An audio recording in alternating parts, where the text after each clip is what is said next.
Saudara yang kekasih, mari kita baca bersama-sama Alkitab kita yang diambil dari Yohanes pasal yang ke-15. Yohanes pasal yang ke-15 ayat yang ke-26 dan 27. Yohanes pasal yang ke-26 dan ke-27, demikianlah firman Tuhan. Jikalau penghibur yang akan kuutus dari Bapa datang, yaitu roh kebenaran yang keluar dari Bapa, ia akan bersaksi tentang kamu.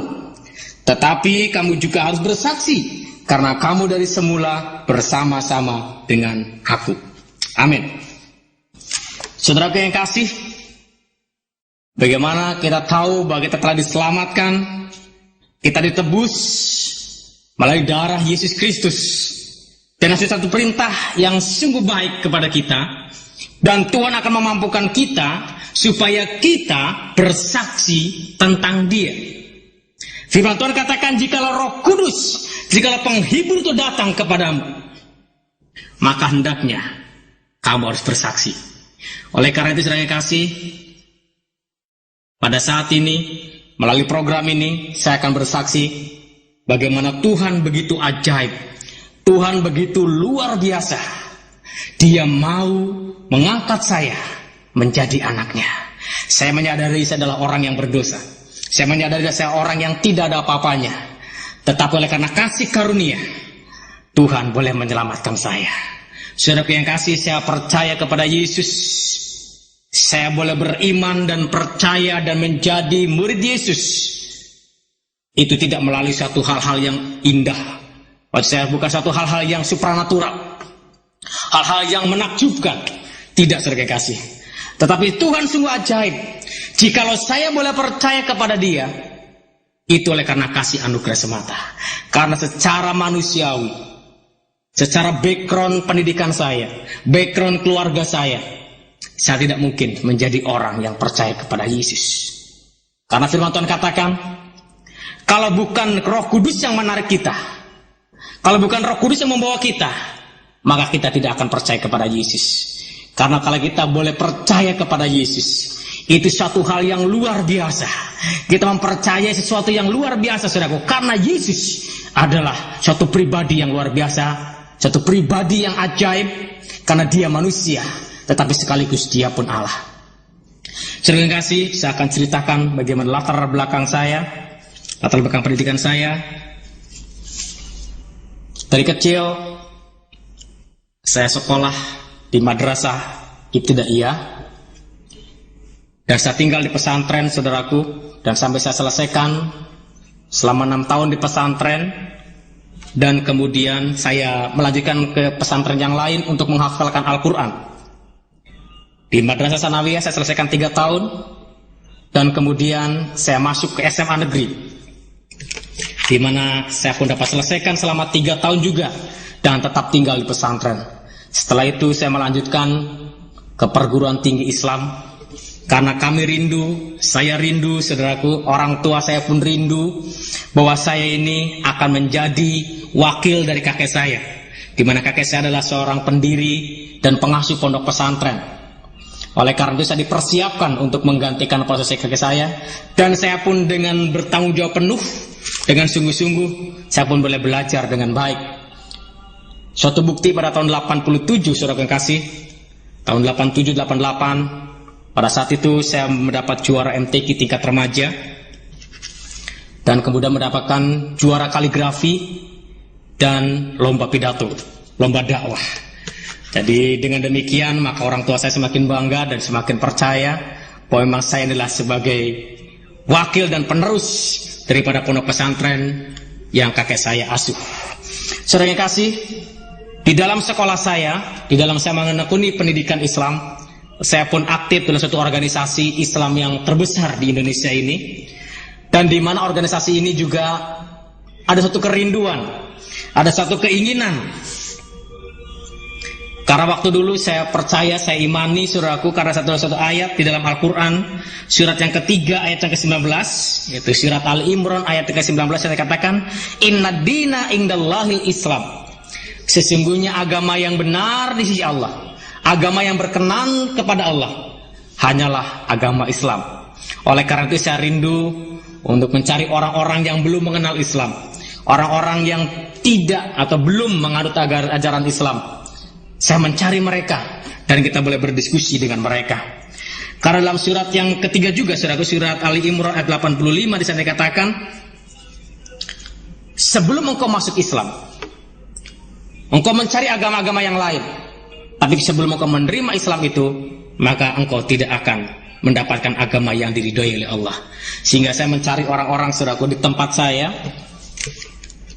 mencari orang-orang yang non-muslim itu, saudaraku, sulit sekali. Karena di kampung saya semuanya 100% muslim, saudaraku. Di kampung saya 100% muslim. Sehingga saya punya pemikiran, saudaraku, biasanya kalau yang Kristen di tempat saya itu biasanya yang sipit, begitu, saudaraku, ya. Yang putih, begitu, matanya sipit, saudaraku. Dan saya cari orang-orang si mata sipit ini untuk mensiarkan kepada dia, untuk memberitakan kepada dia tentang Islam, agama yang diridhoi Allah itu. Dan kemudian suatu saat saya diizinkan boleh berjumpa dengan seorang anak SMA. Dan kemudian saya datang kepada dia, saya sapa dia. Saudara kasih, saudara tahu, sebelum itu, saudaraku, saya tuh paling ngeri deh lihat orang Cina.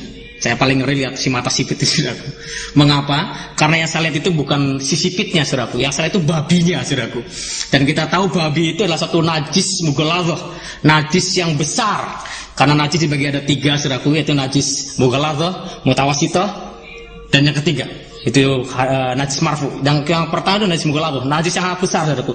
Anjing dan babi itu najis yang paling besar. Jadi kalau kita bersentuhan dengan najis ini, saudaraku, kita harus mencucinya dengan lumpur 7 kali. Jadi mesti dengan lumpur dulu 7 kali, baru dengan air yang bersih dan suci. Setelah itu baru terlepas dari najis mughaladzah ini. Sehingga pada saat saya seperti itu, saudaraku, saya melihat orang-orang si mata sipit itu seperti itu bayangannya. Jadi yang saya itu babinya, begitu, saudaraku.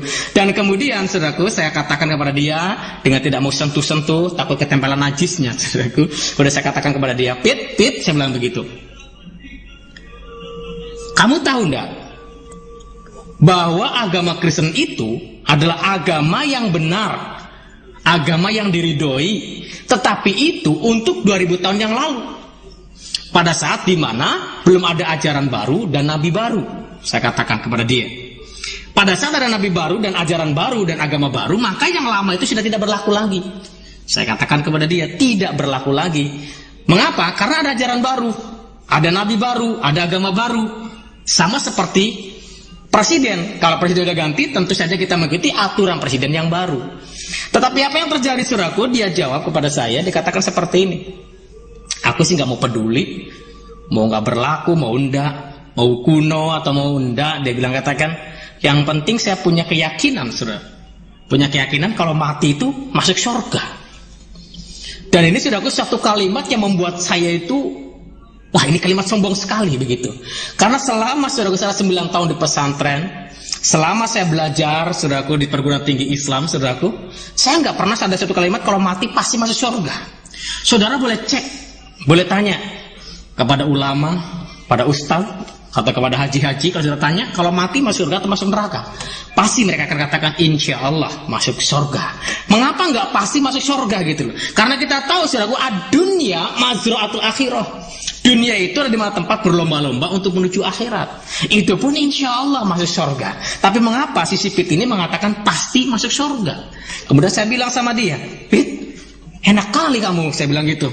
Emangnya surga itu punya bapak lo? Saya bilang begitu.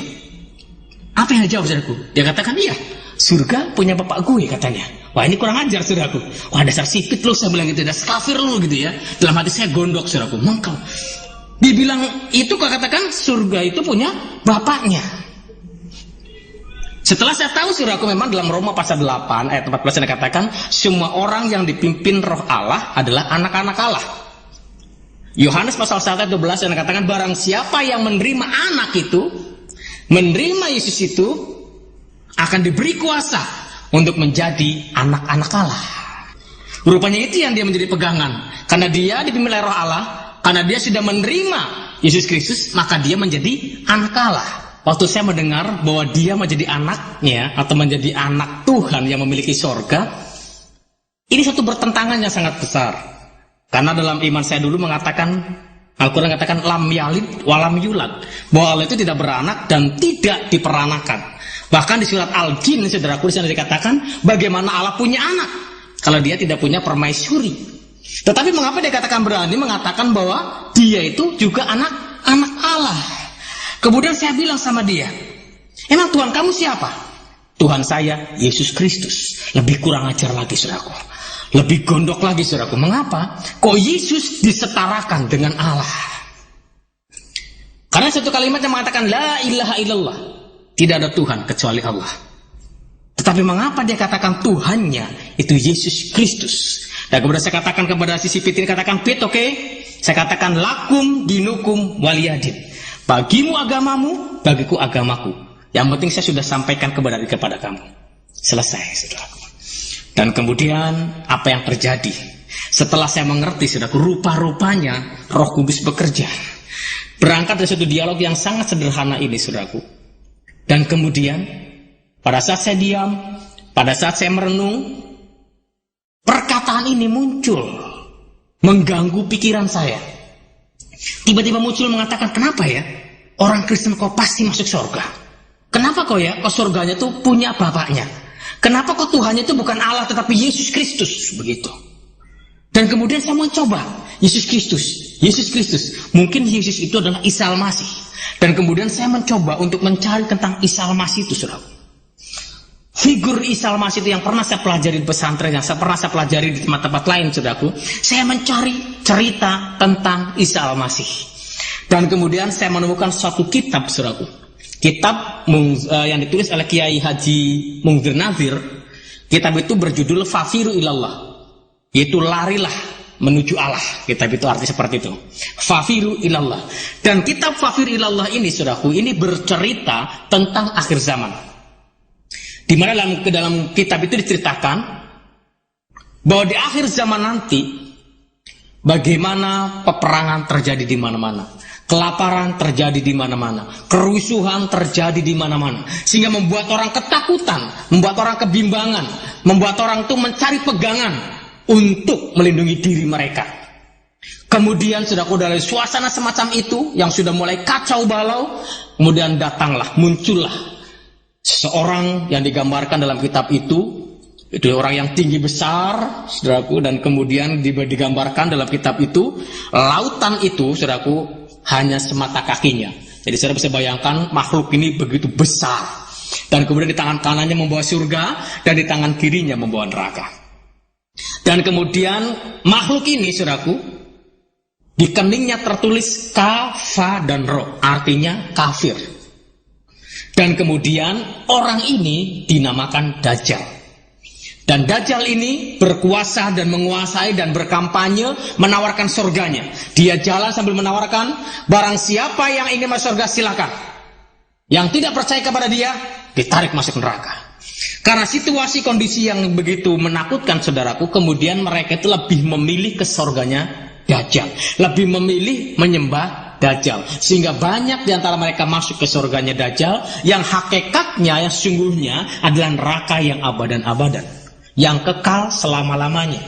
Dan kemudian, saudaraku, dalam kitab itu, setelah 40 hari Dajjal berkuasa, datanglah yang namanya Imam Mahdi. Hadis mengatakan la Mahdiya illa Isa bin Maryam. Tidak ada Imam Mahdi kecuali Isa putra Maryam. Isa putra Maryam turun ke sana, dan kemudian Isa Al-Masih dengan Dajjal itu bertemu, dan kemudian berperang. Dan apa yang terjadi adalah peperangan itu, Isa Al-Masih tidak membawa senjata apa-apa. Dia hanya mengatakan, hai bumi terbuka. Maka bumi otomatis terbuka, saudara. Pada saat bumi terbuka, dan kemudian Dajjal itu masuk, dimakan bumi, dan dihimpit bumi, dan kemudian Dajjal itu mati. Kemudian saya mulai bertanya, saudara. Saya mulai bertanya, kenapa ya? Kok mesti Isa yang datang yang kedua kali? Mengapa bukan nabi-nabi yang lain datang yang kedua kali? Tapi mengapa kok mesti Isa Al-Masih yang datang yang kedua kali? Dan yang lebih heran lagi, mengapa kok Isa yang bisa membunuh Dajjal? Karena Dajjal itu sudah dijelaskan di sana bahwa dia adalah persekutuan atau menyatunya kekuatan iblis yang menjadi satu yang digambarkan seperti Dajjal. Artinya bahwa Isa Al-Masih dapat membunuh setan. Sedangkan mungkin yang lebih tahu tentang setan mungkin Adam. Karena Adam yang pernah berjumpa, pernah dialog saudaraku dengan setan itu. Tapi mengapa bukan Adam yang dapat mengalahkan Dajjal itu? Mengapa bukan Nabi Idris, Nabi Nuh, Hud, Soleh, dan nabi-nabi yang lainnya, saudaraku? Tetapi mengapa justru kok Isa Al-Masih yang turun untuk mengalahkan Dajjal? Dan kemudian, saudaraku, di sana juga dikatakan yang lebih heran lagi, setelah Nabi Isa turun, saudara, setelah Nabi Isa memerintahkan di sana, kemudian terjadi kiamat. Setelah kiamat, kemudian orang-orang ini dikumpulkan di arah mahsyar, di mana satu tempat penantian, tempat penghakiman, saudaraku, di mana orang ini akan dihakimi, akan ditentukan, akan diputuskan orang ini masuk surga atau masuk neraka. Sedangkan di tempat itu, saudaraku, di tempat arah mahsyar itu begitu panas. Digambarkan katanya alasnya itu adalah perak. Matahari itu katanya bisa dipegang, saudara. Bisa saudara bayangkan matahari yang begitu jauh, saudaraku ya. Kalau siang hari pas gitu, begitu panasnya. Tetapi diceritakan di tempat arah mahsyar itu hanya bisa dipegang matahari itu. Jadi digambarkan orang itu akan hancur karena begitu kepanasan. Hancur, kemudian dia mulai tumbuh lagi jadi manusia. Hancur lagi, tumbuh lagi ke dalam manusia. Dan kemudian mereka berbondong-bondong mencari pembela. Sebelum diadili diberikan kebebasan untuk mencari pembela. Dan kemudian mereka datang kepada Nabi Adam. Ya Nabi Allah, ya Nabi Adam, tolong bela perkara kami. Kami sudah nggak tahan lagi tinggal di tempat ini. Kami ingin cepat-cepat ditentukan masuk surga atau masuk neraka. Daripada saya panas tempat ini, lebih baik saya masuk neraka. Syukur-syukur kalau saya bisa masuk surga. Apa Nabi Adam menjawab? Nabi Adam menjawab, hai umatku, aku tidak bisa membela perkara kamu. Karena aku pun harus mempertanggungjawabkan amal perbuatan saya kepada Tuhan, kepada hakim itu. Kemudian umat itu kecewa dan mereka pergi mencari nabi yang lain. Kemudian datang juga ke Nabi Idris. Ya Nabi Allah, ya Idris, tolong bela perkara kami. Kami udah gak tahan lagi tinggal di tempat ini. Kemudian Idris pun berkata, ya umatku, aku tidak bisa membela perkara kamu. Karena aku pun malu untuk mempertanggungjawabkan amal perbuatanku kepada Tuhan. Kemudian datang lagi ke nabi-nabi lain. Dari Nabi Adam, Nabi Idris, Nabi Nuh, Nabi Hud, Soleh, Ibrahim, sampai ke Nabi Muhammad, saudaraku. Pada saat mereka datang ke Nabi Muhammad, mereka berkata, ya Nabi akhir zaman, ya Nabi Allah, ya Nabi Muhammad sallallahu alaihi wasallam, tolong bela perkara kami, karena kami sudah nggak tahan lagi tinggal dan hidup di tempat ini, supaya kami cepat-cepat diadili untuk kami dapat ditentukan masuk surga atau masuk neraka. Kemudian Nabi Muhammad ini berkata, ya umatku, aku tidak bisa menolong membela perkara kamu. Aku hanya bisa memberikan syafaat kepada kamu. Saudaraku, apa maksudnya syafaat? Maksudnya adalah di mana umat-umat Islam di seluruh dunia mereka diharuskan untuk bersolawat kepada Nabi, untuk mendoakan supaya Nabi Muhammad SAW mendapatkan rahmat hidayah, mendapatkan keselamatan daripada Allah. Allahumma sholli ala Sayyidina Muhammad wa ala ali Sayyidina Muhammad. Ya Allah, berikanlah rahmatmu kepada Nabi Muhammad wa ala alihi dan keluarga Nabi Muhammad. Itu kita memberikan syafaat kepada Nabi Muhammad. Jadi kalau kita sering mengucapkan kalimat bersolawat ini, kalau kita sering mengucapkan solawat ini, maka syafaat itu akan diberikan kepada Nabi, kepada kita melalui Nabi Muhammad melalui penghakiman itu. Jadi saudara yang kasih, di Islam itu percaya bahwa sebelum mereka masuk surga atau masuk neraka, mereka itu ditimbang amalnya. Jadi ada satu neraca, saudaraku, dan kemudian ditimbang amal baik dan amal jahatnya. Kalau amal baiknya banyak, saudaraku, orang ini masuk surga. Kalau amal jahatnya yang banyak, maka orang ini masuk neraka. Masuk surga pun harus melalui jembatan Shiratal Mustaqim dulu untuk nyampe ke surga. Dan nanti saudaraku, kalau misalkan amal baik dan amal jahatnya itu seimbang, ini kan bingung hakimnya. Orang ini masuk surga atau masuk neraka, kan begitu. Nah, itulah peran Nabi Muhammad. Dia akan melepaskan jubahnya, akan memberikan syafaat, dan jubah itu akan meletakkan di amal baik dia, sehingga orang ini menjadi semakin berat amal baiknya, sehingga dia bisa masuk surga. Tetapi itu pun saudaraku, yang menentukan itu bukan syafaatnya, tapi sang hakim yang menentukan orang ini surga atau neraka. Yang membuat saya terheran-heran saudaraku, ternyata yang menjadi hakim adalah Isa Al-Masih. Sesuai yang dicatat dalam hadis Sahih Bukhari ayat yang ke-1090 sana dikatakan, la yushikanna ayang zilafikum Isa ibnu Maryam hakaman muksita. La yushikanna, sungguh-sungguh akan datang fikum kepada kamu sekalian Isa ibnu Maryam, yaitu Isa putra Maryam, hakaman muksitan, menjadi hakim yang muksit, yang menjadi hakim yang seadil-adilnya. Pada saat saya membaca kitab itu saudaraku, saya begitu semakin ketakutan saudaraku. Isa dia datang yang kedua kali. Isa dia dapat membunuh Dajjal. Yang lebih heran lagi, mengapa masih harus Isa yang menentukan orang yang masuk surga atau masuk neraka saudaraku? Siapakah Isa Al-Masih ini? Kemudian saudaraku, saya membawa beban ini kepada kakek saya. Saya bertanya kepada kakek saya, Ki, apa yang Aki ketahui tentang Isa Al-Masih? Aki saya bilang, Isa Al-Masih itulah nabi yang termasuk nabi yang ulil azmi, yaitu nabi yang patuh, taat, menderita sampai akhir zaman. Ada 5 nabi yang termasuk ulil azmi, yaitu dulu saya gampang untuk mengatakan itu mimin, saudaraku ya. Mimin itu pertama, M pertama itu adalah Muhammad, I itu Ibrahim, kemudian M lagi itu Musa, I lagi itu Isa, N itu Nuh. Jadi ada 5 nabi yang mendapatkan gelar ulil azmi.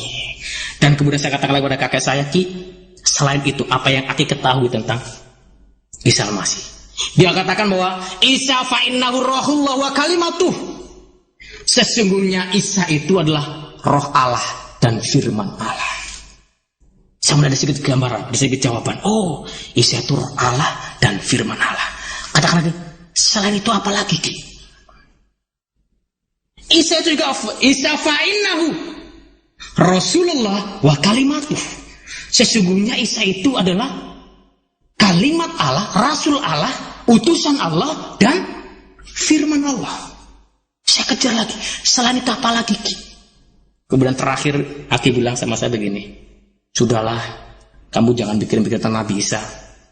Nanti kalau kamu mikir terus tentang Nabi Isa, nanti jin iblisnya masuk loh sama kamu. Pada saat saya mendengar itu, saya semakin penasaran loh. Kenapa jawabannya mentoknya sampai di situ? Katanya nanti kalau misalkan bicara tentang Isa Al-Masih, nanti jin Kristennya masuk, katanya saudaraku. Tetapi jawaban ini membuat saya semakin penasaran, semakin nggak ngerti, semakin nggak paham, semakin terus bergumul saudaraku. Dan ini terjadi saudaraku dari tahun 88. Dari tahun 1998 saudaraku sampai tahun 1991. Saya baru menemui jawabannya. Pada saat itu saudaraku, karena pada saat saya ada kebimbangan, ada keraguan saudaraku, ada ketakutan yang begitu mendalam. Karena saya tahu yang menentukan kita di surga dan neraka itu bukan nanti, tapi saatnya sekarang ini. Saya tahu bahwa yang menentukan itu adalah di dunia, bukan nanti. Rabbana atina fid dunya hasanah wa fil akhirati hasanah. Jadi kita berdoa kepada Tuhan supaya dalam dunia ini hasanah dan hasanah juga dalam akhirat. Oleh karena ini keputusan harus diambil di dunia ini. Dan kemudian saya mulai meningkatkan sholat saya. Saya mulai tahajud, istikharah, sholat hajat, semakin diperdalam, semakin mempelajari, terus membaca Al-Quran saudaraku. Tetapi apa yang terjadi?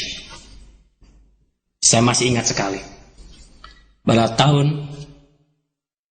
tanggal 17 Juli 1991, Allah menyatakan dirinya kepada saya. Allah menjawab tentang pergumulan saya. Dan Allah menjawab melalui Al-Quran yang diambil dari surat Al-Imran ayat 45.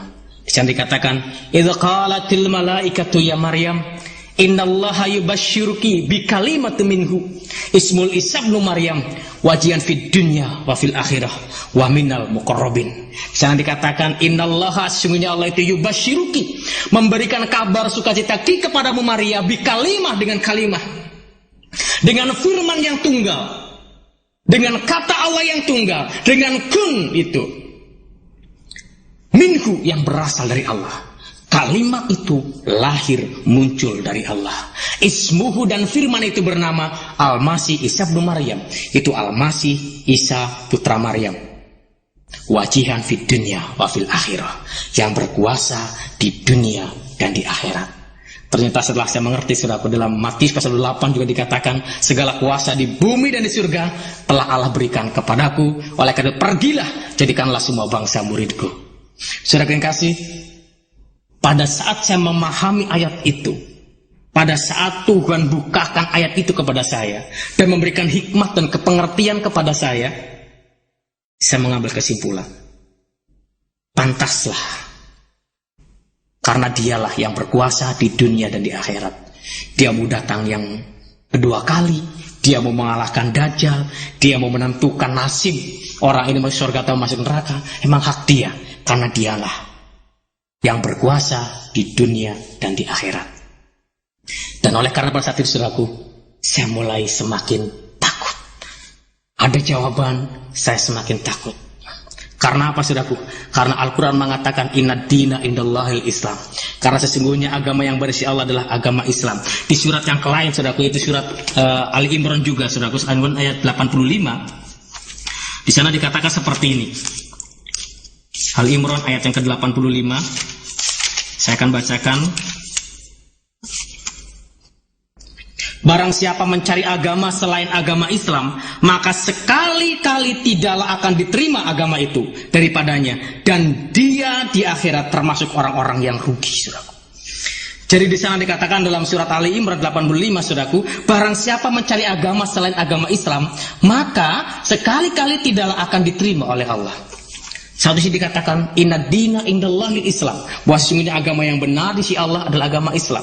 Dan ayat yang ke-85 di sana dikatakan bahwa Allah tidak akan menerima kepada orang-orang yang mencari agama di luar agama Islam. Jadi saya ada suatu pergumulan yang sangat berat.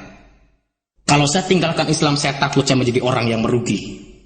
Tetapi kalau saya tidak mempelajari Yesus Kristus, kalau saya tidak mengikuti Yesus Kristus, maka saya tertinggal, karena saya tidak bisa berjumpa dengan penguasa dunia dan akhirat.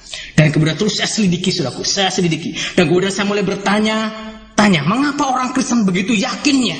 Mengapa si sipit itu begitu yakinnya mengatakan pasti masuk surga? Saya takut, saudaraku. Karena Al-Quran tadi mengatakan dalam surat yang ketiga ayat 19 menyatakan bahwa inna dina indallahil Islam. Sesungguhnya agama yang benar sisi Allah adalah agama Islam. Ditambah lagi dengan surat yang ketiga, saudaraku, ayat 85, di mana orang yang mencari agama di luar Islam itu tidak akan diterima oleh Allah dan termasuk orang yang merugi. Tetapi saya berpikir, saudaraku, mengapa si sipit itu, mengapa orang Kristen itu begitu yakinnya dan tidak ragu-ragu, dengan begitu mantapnya dia pasti masuk surga. Ternyata, saudara yang kasih, di dalam Al-Quran surat yang kelima ayat yang ke-69 di sana dikatakan seperti ini. Sesungguhnya orang-orang mukmin, orang-orang Yahudi, Sabi'in, dan orang-orang Nasrani, siapa saja di antara mereka yang benar-benar beriman kepada Allah, hari kemudian dan beramal saleh, maka tidak ada kekhawatiran terhadap mereka dan tidak pula mereka bersedih hati. Dan ternyata, saudaraku, orang Kristen juga itu tidak merasa khawatir karena mereka sudah yakin bahwa mereka itu diterima di sisi Allah. Dan mengapa agama Kristen juga diterima? Di surat yang lain, surat yang sama, surat itu surat Al-Maidah ayat 12. Ingatlah ketika pengikut-pengikut Isa berkata, hai Isa putra Maryam, sanggupkah Tuhan menurunkan hidangan dari langit kepada kami? Isa menjawab, bertakwalah kepada Allah jika betul-betul kamu orang-orang yang beriman. Saudara kasih, ternyata agama Kristen atau pengikut-pengikut Yesus, pengikut Isa Al-Masih juga agama yang diterima oleh Allah. Saya akan bacakan sekali lagi supaya lengkap, yaitu dari ayat yang ke-111 sampai dengan 119 surat Al-Maidah. Dan ingatlah ketika aku ilhamkan kepada pengikut Isa yang setia, berimanlah kamu kepadaku dan kepada Rasulku. Mereka menjawab, kami telah beriman. Dan saksikanlah, wahai Rasul, bahwa sesungguhnya kami adalah orang-orang yang patuh. Ingatlah ketika pengikut-pengikut Isa berkata, hai Isa putra Maryam, sanggupkah Tuhan menurunkan hidangan dari langit kepada kami? Isa menjawab, bertakwalah kepada Allah jika betul-betul kamu orang yang beriman. Mereka berkata, kami ingin memakan hidangan itu dan supaya tentram hati kami, dan supaya kami yakin bahwa kamu telah berkata benar kepada kami, dan kami menjadi orang-orang yang menyaksikan hidangan itu. Isa putra Maryam berdoa, ya Tuhan kami, turunkanlah kiranya kepada kami suatu hidangan dari langit, yang hari turunnya akan menjadi hari yang bagi kami, yaitu bagi orang-orang yang bersama kami dan yang datang sesudah kami, dan menjadi tanda bagi kekuasaan Engkau. Beri rezekilah kami, dan Engkaulah pemberi rezeki yang paling utama. Allah berfirman, sesungguhnya aku akan memberikan hidangan itu kepadamu. Barang siapa yang kafir di antaramu sesudah turun hidangan itu, maka sungguhnya aku akan menyiksanya dengan siksaan yang tidak pernah aku timpakan kepada seorang pun di antara umat manusia. Saudara kasih, di mana mengapa orang Kristen begitu yakinnya kalau mati masuk surga? Karena orang Kristen yang dicatat dalam Al-Quran surat yang kelima ayat 69, sesungguhnya orang-orang mukmin, orang-orang Yahudi, Sabi'in, dan orang-orang Nasrani, siapa saja di antara mereka yang benar-benar beriman kepada Allah hari kemudian dan beramal saleh, maka tidak ada kekhawatiran terhadap mereka dan tidak pula mereka bersedih hati. Dan saudara yang kasih, saya punya kekuatan, punya iman. Memang benar bahwa agama yang diterima di sisi Allah adalah hanya agama Islam. Dan memang Allah menerima agama Islam menjadi agama yang benar.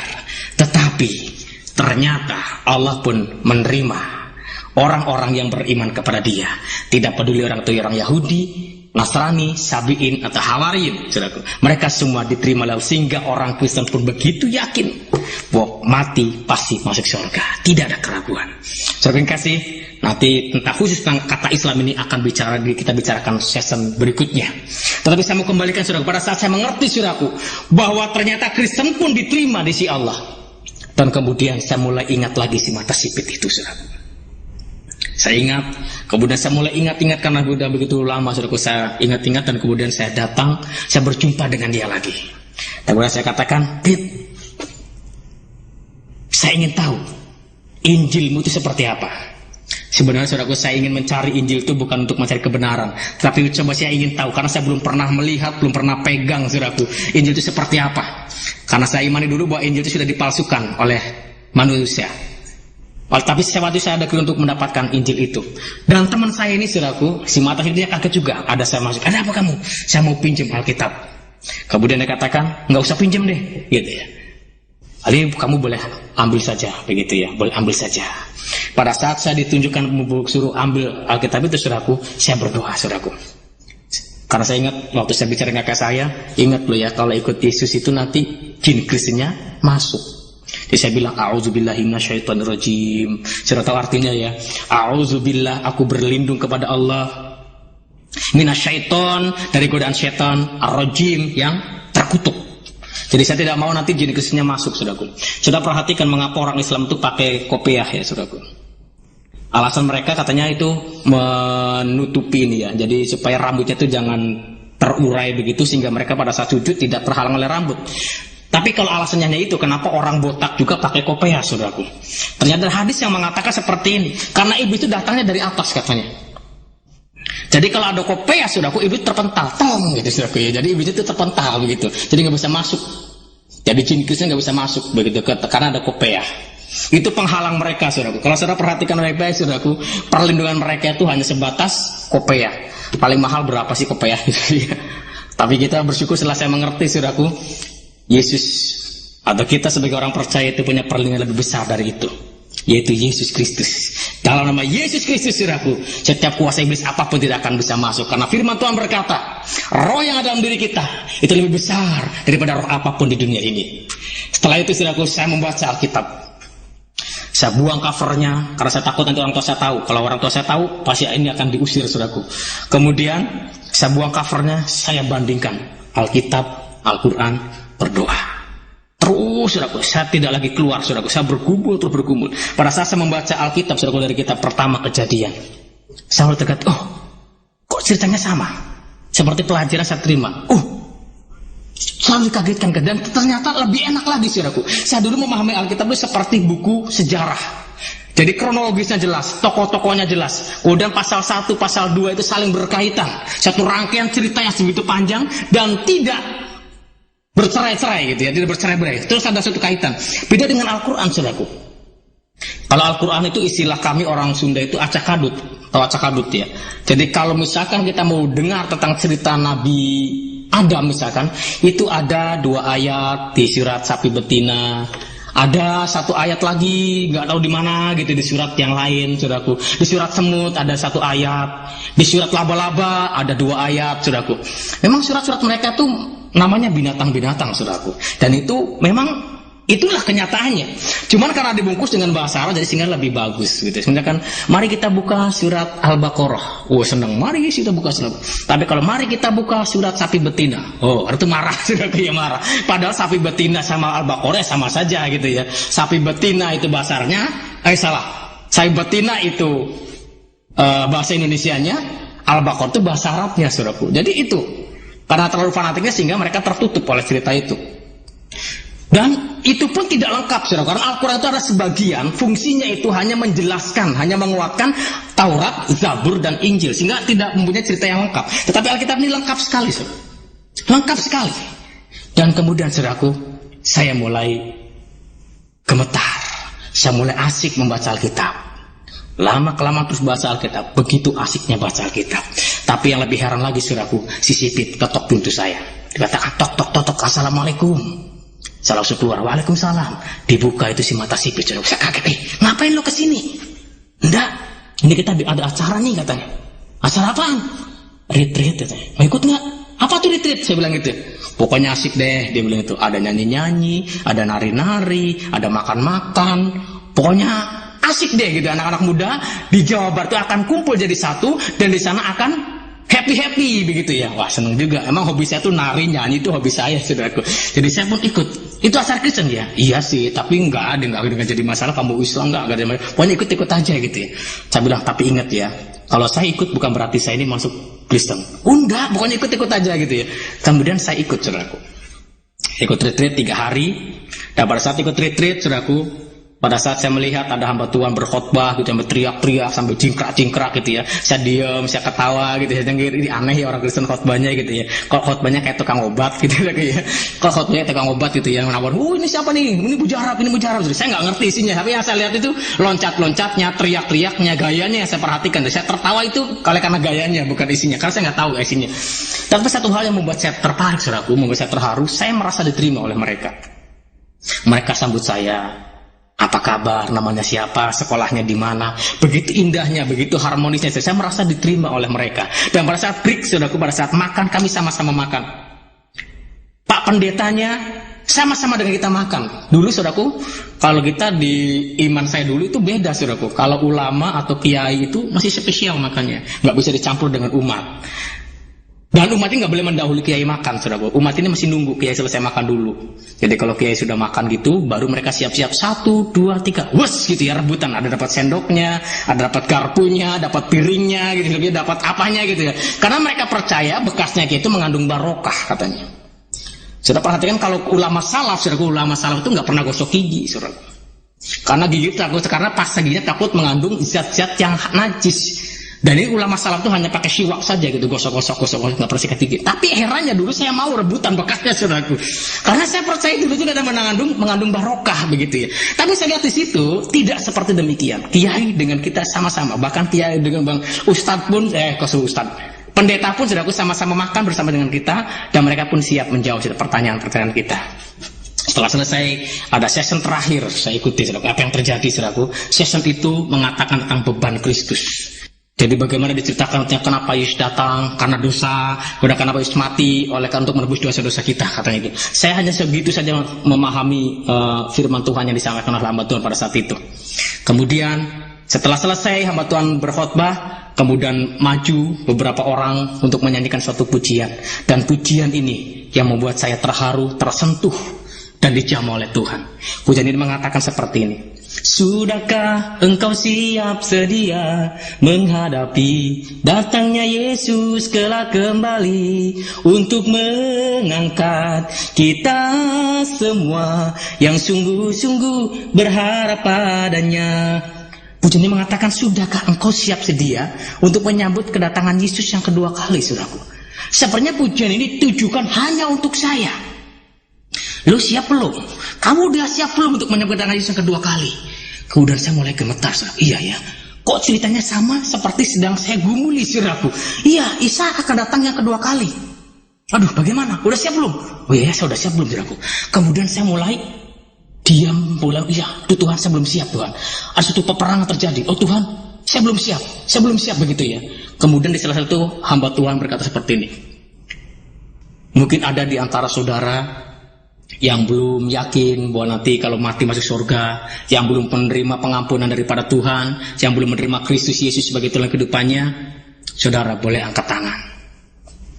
Dan kemudian pada saat mengatakan seperti saudaraku, saya takut ada peperangan yang terjadi antara angkat tangan dan tidak angkat tangan, saudaraku.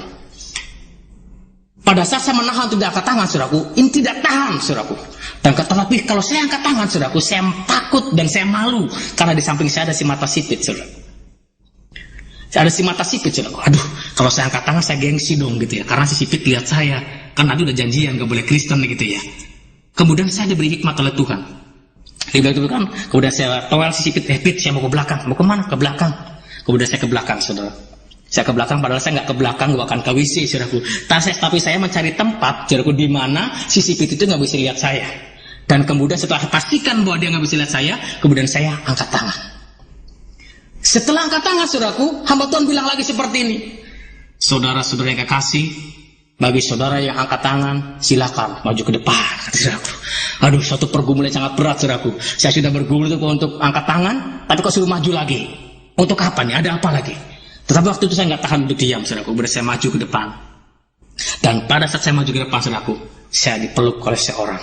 Dan ternyata yang memeluk saya adalah si mata sipit juga, saudaraku. Kemudian dia bawa saya, dia merangkul saya, dan kemudian dia memberikan satu ayat yang sungguh luar biasa. Ayat ini yang pertama kali menjadi rema dalam kehidupan saya. Itu Efesus pasal yang kedua. Efesus pasal yang kedua ayat 8 dan 9. Efesus pasal yang kedua ayat 8 dan 9, demikianlah firman Tuhan. Dikatakan seperti ini, saudara. Sebab karena kasih karunia kamu diselamatkan oleh iman. Itu bukan hasil usahamu, tetapi pemberian Allah. Itu bukan hasil pekerjaanmu. Jangan ada orang yang memegahkan diri. Ternyata kasih karunia, keselamatan itu bukan karena usaha kita. Dulu saya punya konsep, saudaraku, kalau beramal baik pasti masuk surga. Tapi ternyata, saudaraku, keselamatan ini itu adalah satu anugerah daripada Tuhan. Pada saat saya menerima ayat ini, saudaraku, saya langsung tersungkur dan Tuhan ingatkan semua dosa-dosa saya. Dan kemudian saya minta ampun kepada Tuhan untuk mengampuni setiap dosa-dosa saya. Dan kemudian saya membuka pintu hati saya dan saya berdoa. Dan saya minta supaya Tuhan Yesus masuk dalam kehidupan saya. Dan setelah itu apa yang terjadi, saudaraku? Ada suatu kelepasan sukacita yang sungguh luar biasa. Ada sukacita yang belum pernah saya rasakan sebelum itu, saudaraku. Ada sukacita yang sungguh luar biasa. Dan akhirnya apa yang terjadi? Itulah keputusan saya untuk mengikuti Yesus. Walaupun saya tahu resikonya sangat berat. Pada saat saya pulang, saya diusir oleh orang tua saya. Orang tua saya tidak mau lagi menerima saya sebagai anaknya. Bahkan sampai saat ini, saya rindu, saya bergumul, saya berdoa, supaya mereka pun boleh berdoa kepada kita.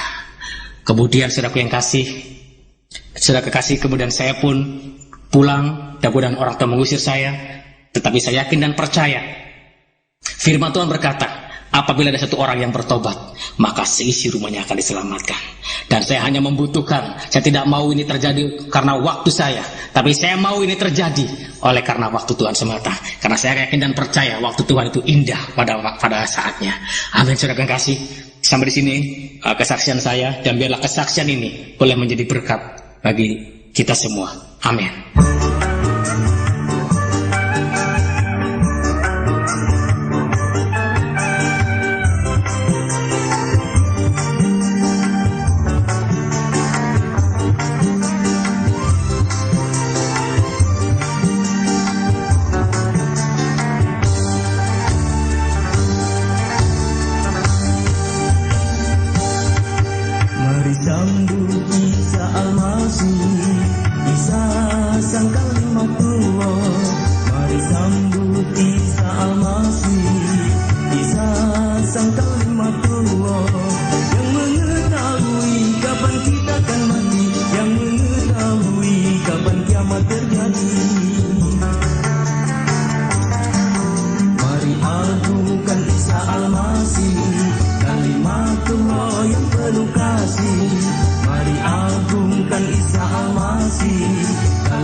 kalimatullah, yang mengetahui kapan kita akan mati, yang mengetahui kapan kiamat terjadi.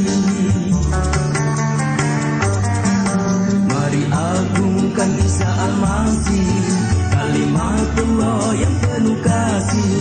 Mari agungkan Isa Al-Masih, kalimatullah yang penuh kasih, yang mengetahui kapan kita akan mati, yang mengetahui kapan kiamat terjadi, yang mengetahui kapan kita akan mati, yang mengetahui kapan kiamat terjadi.